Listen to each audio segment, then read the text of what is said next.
وەرزی بەفربارین و بارانبارین دەستی پێکردووە. ڕووبار و کانیاوەکانی ئێرەش ئاویان بە هەدەر دەڕوات. گوندی شیوانیش لە سنووری برادۆست کە 130 ماڵە ڕۆژانە بە تانکەر تاکو ئێستا ئاوی پێدەگات.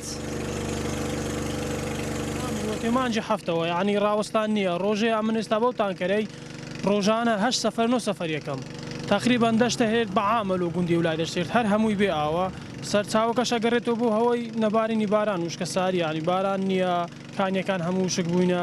ئێستاوە شیوانە ئەو گوندە گەورە گورانە ڕۆژانە 2 سەفەر ئاوی لۆ دەینم. ینی 25,000 لتر هەتا 30,000 لتر بەردەوام دەبی لۆی بێ.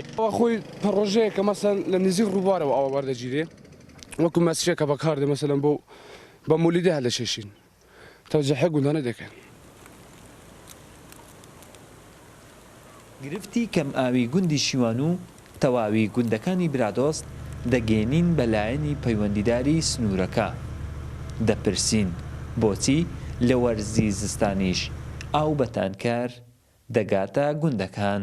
دیارە سنووری سیدەکان سنوورێکی بەرفراوانە زۆری گوندەکان کە پرۆژەکانی ئاوی خواردنەوەیان بۆ کراوە زۆر کۆن بووینە و گوندەکانش بەرفراوان بووینە و زۆربەی سەرچاوی ئاوەکانش بەرەو کەمبوون دەچن بەهۆی گۆڕانی کەش و هەوا.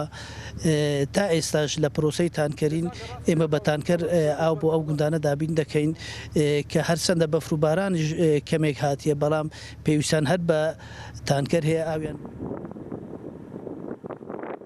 لە تەواوی گوندەکانی برادۆست سەرچاوەکانی ئاوی خواردنەوە کەم بووتەوە. تاکو ئێستاش 25 گوند ڕۆژانە بە تانکەر ئاویان پێدەگات. لە کاتێکدا ڕووبار و کانیاوەکانی برادۆست بەهدەر دەڕۆن. وڵات حەسەن، کورسات نیوز، برادۆست.